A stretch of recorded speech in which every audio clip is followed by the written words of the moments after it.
Now, recently, there's been kind of this emerging problem with there's been a lot of, steroids in MMA seem to be becoming more and more prominent. We've seen, like, Cyborg and King Mo, these big stars getting caught like this. So, do you think they're a real problem in MMA? How many people do you think are using them?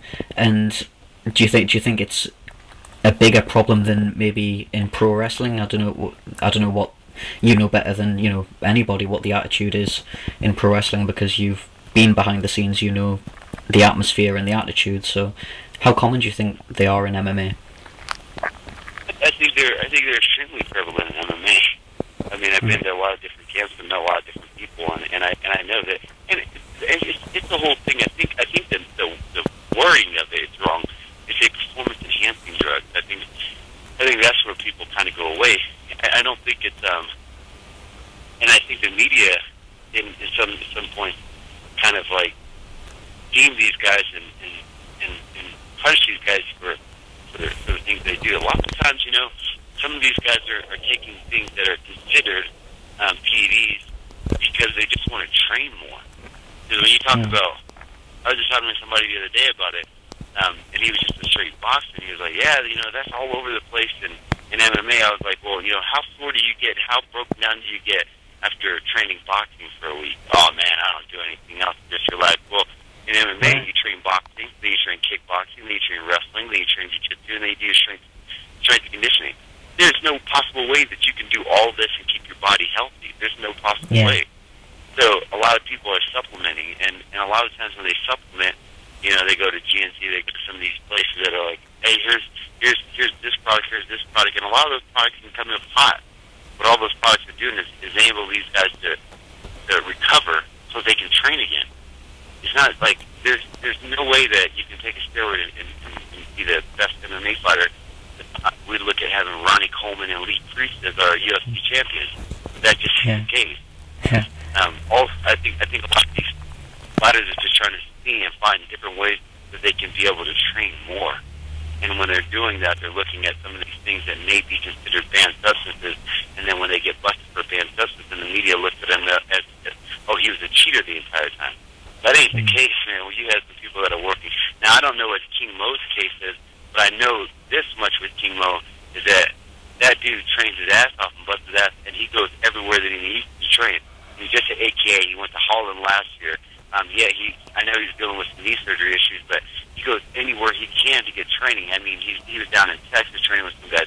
He travels around the world to train, so it's not like this guy's trying to do anything to cheat. If he got caught with anything, we just don't know what his case is. But when the media comes out and says he got popped for a test, and everybody says, oh, scratch him, he's a cheater, he's this, he's that. That's not the case with these guys. Those guys are out there training hard. And then there's guys that know how to fake the test or just cycle off during the test time, so they get looked at as, oh, they're angels in the eyes of the media or the hardcore MMA fans, the guys that are on the little internet and blogging everything like that. So they think these guys are great because they haven't been caught. Right. Okay. So essentially, are you saying it's just a case of, that it's kind of like it just helps through training, and maybe ideally they should just use them through training to help keep their body in optimal condition, and then say a week or two before the fight, then let it flush out of their system so they can take the test? Do you think is that essentially what's going on? No, I'm not saying that's what's going on. I'm not saying that's what they should do. Right. I'm just saying that I know in some cases I know that some guys have been like dabbling with different things, and whenever you talk with them or you see what they're doing, it's not because, hey, I just need to be stronger because I want to grab this guy and grapple this guy down. It's like my body is broken down, and they're using something to be able to keep going. Right. I think that's the case sometimes. Now, whether they do it or not, that's them. Well, I don't know. And then as far as the WWE, I mean, when I was in WWE, we had testing. I'm talking about super testing. Right. To the point where somebody's standing in front of you, watching you fill up the cup, like watching the cup be filled up. So there's no way around it. So professional wrestling has been really, really clean. Now, in the past, has it been clean? No.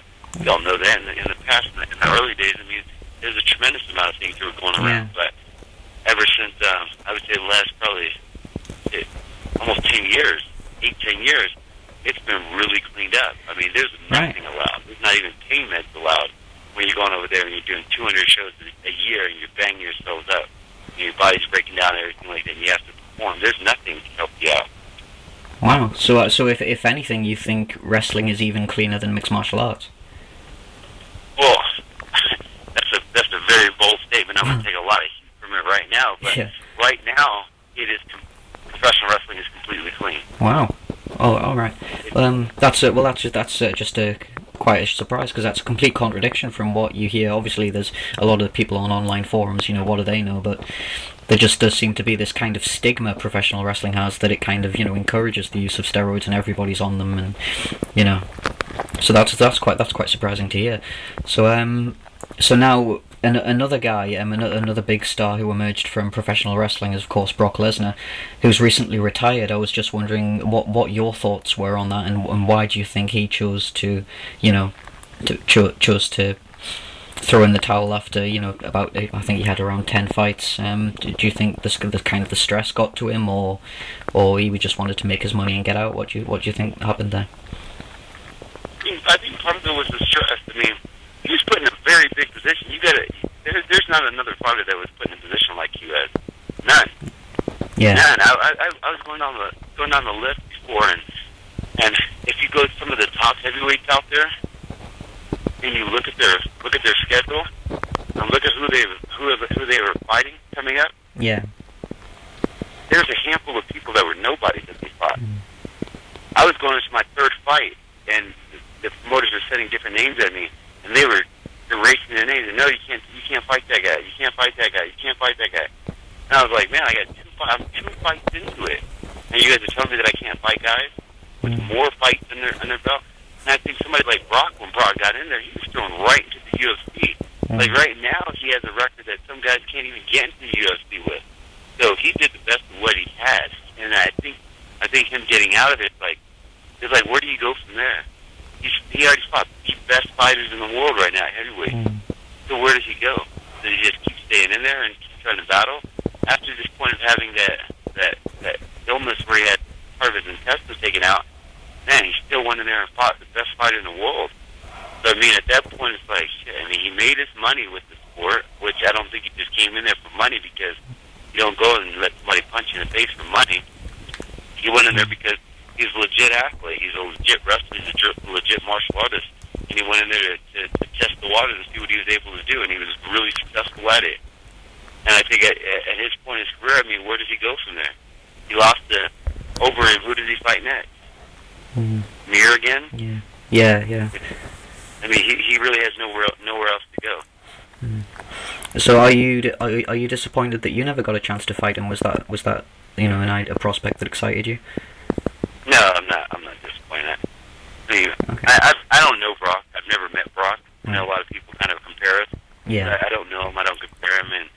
And at the time, it's one of those deals where in fighting, styles make matchups. And at the time, people were looking at us and saying us a lot of times because we have similar backgrounds. Of course, it would be something that a lot of people would want to see. But this guy's a wrestler. This guy's a wrestler. They both came from professional wrestling background. Why not put them together? But no, I have no regrets not being able to fight him. If he would have stayed a champion, and if he were to be a champion right now, or be one of the top fighters right now, and still be active, of course I'd want to fight him. All right. Well, just one last question, just to kind of round everything off. Just to kind of sum everything up, which industry, in your experience, has been tougher, both physically and mentally? Kind of like the most difficult to make a living in, really. The most stressful, taking the biggest toll on your body and your mind.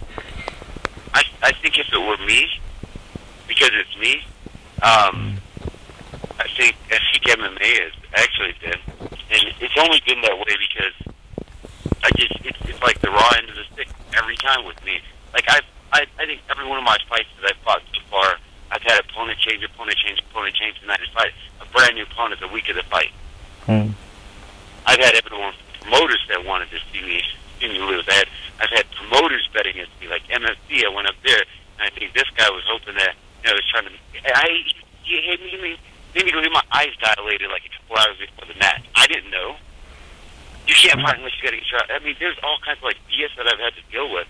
I've had when I was rolling through Strikeforce, when I was going through the matchmaking, I get like 8 guys sent to me, and then it's like, oh, you can't fight this guy, you can't fight this guy, you can't fight. I had emails sent back to me. I can't fight a particular heavyweight because my body looks too good. So if I fought him, it would look bad. Right. I was getting things like that. So it was like when you're somebody like myself, or even Brock, or even Dave thinking about going into this business, I say you really look at it, man, because there's a lot of people that do not want to see you succeed, and they're going to stack the chips. They're going to do everything that they can to not see you make it. I don't mind it, because that's just the nature of the business. I knew that coming into it, but it is what it is. I think this mental anguish and everything like that. It's for me. I like to stay active. When I was in professional wrestling, we stayed active. We knew every week we were going somewhere. We were going to be on the road. We were going to be working, everything like that. So I was active, so it was okay. All right. Well, thank you very much. I really appreciate you taking the time to do this, and all the best in the future. I can't wait for you to fight again. I came to MMA as a pro wrestling fan, so I would really love to see this Batista fight happen, and the prospect of Fedor was very exciting as well. So I really hope one of those comes together in the future. Cool. You plug it out. You put it out there, and then it might happen. All right. I will do. Thank you very much. Really appreciate it. All right, man. All right. Take care.